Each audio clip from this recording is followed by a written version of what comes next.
Macam yang kita tengok yang bising di media.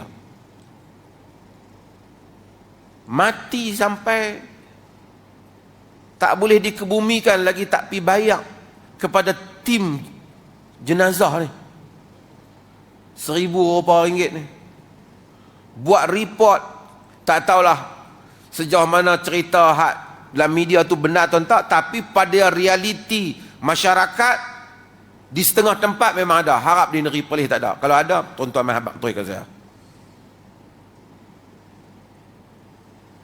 Kerana agama ni sudah jadi bahan marketing. Orang belajar agama bagaimana nak memperolehi harta, bukan bagaimana untuk mendekatkan diri dengan Allah dan mengajak manusia mempelajari agama Allah dan ilmu dalam agama Allah. Han tak bayar tol kat aku dulu tak boleh.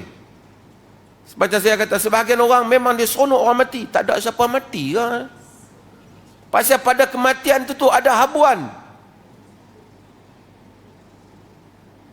Islam yang dihantar, yang ditunjuk oleh Nabi tentang fardu kifayah, hubungan orang mukmin, ziarah orang mukmin, mati ikut orang ke ke kubur, bagi menunjukkan hubungan ukhuwah orang Islam. Semua benda-benda ni dijadikan bahan memperolehi keuntungan.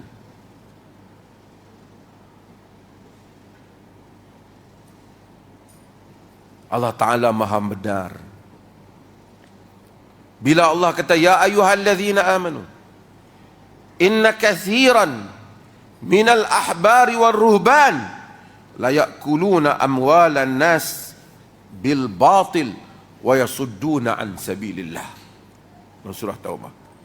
Wahai orang-orang yang beriman, sesungguhnya kebanyakan daripada ahbar, ulama-ulama walaupun dia konteksnya tentang orang Yahudi ni, waruhban, ahli-ahli ibadat, la yakuluna amwalan nasi bil batil, makan harta manusia dengan cara batil.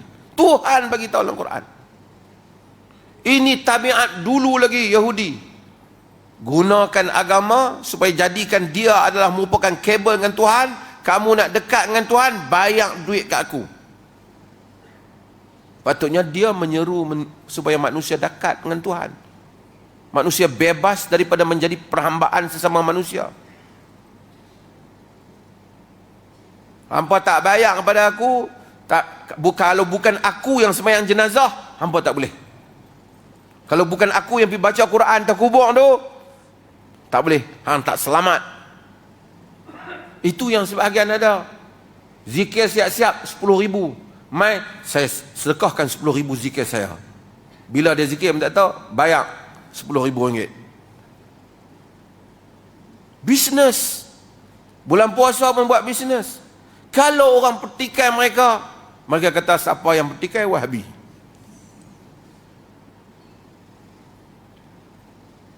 Itu saja jawapan mereka. Nabi SAW dan hadis yang diriwayatkan oleh Abu Dawud, kata Jabir, kharaja alaina Rasulullah sallallahu alaihi wasallam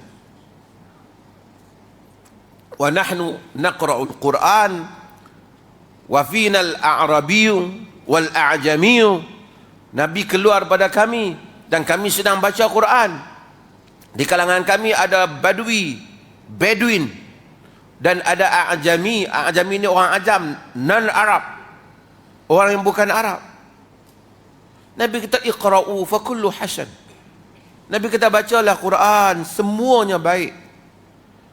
Sayaji'u aqwamun yuqimunahu kama yuqamul qidhu. Akan datang nanti satu zaman, orang yang baca Quran menegakkan Quran itu bagaikan menegakkan anak panah. Maksudnya punya jaga suara, makhraj huruf, sakan ni, punya jaga bacaan ni. Kata Nabi, yata'ajjalunahu wala yata'ajjaluna, tapi depa nak upah segera, bukan nak pahala akhirat. Nabi beritahu. Dalam riwayat lain Nabi kata, yaqra'una al-Quran wa yas'aluna an-nas. Minta baca Quran, minta duit ke orang. This is what happening now. So agama jadi keluarga. Jumpa tuan-tuan orang bayangkan di Jepun, saya sebut tuan-tuan Jepun ni dia tak ada agama kan. Shinto ke Buddha dia. Kadang-kadang dia tak tahu. Dia lahir dalam Shinto, mati dalam Buddha, lain Buddha mati dalam Shinto. Pasal apa? Dia nak tengok mati mana yang murah. Pasal kena charge. Nak tanam tu banyak charge.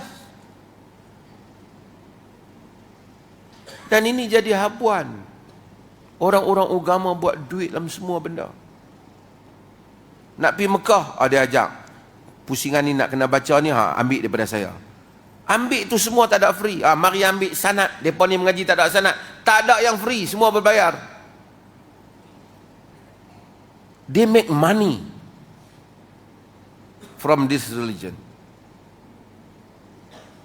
Mereka buat duit dengan agama ni. Sedangkan agama ni Nabi berjuang untuk sampaikan kepada kita.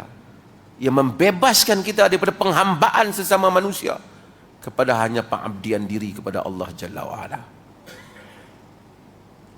Sebab itu yang kita seru di negeri ini.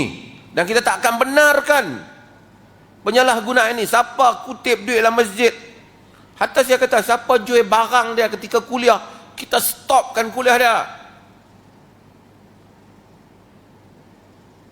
Bukan salah meniaga, tapi you tak boleh pada kepentingan dalam masjid. Kalau ustaz boleh meniaga kopi dia ke, teh dia ke, orang lain pun nak pegang mikrofon ni meniaga juga. Kenapa dia boleh buat marketing, orang lain tak boleh? Hatta kalau buku dia jual di luar masjid. Meja kuliah naklah bebas dari konflik of interest. Dia hanya menyeru pada Allah dan Rasul, mengajar Al-Quran dan Sunnah. Itu yang kita harapkan di negeri kita ini, insya-Allah.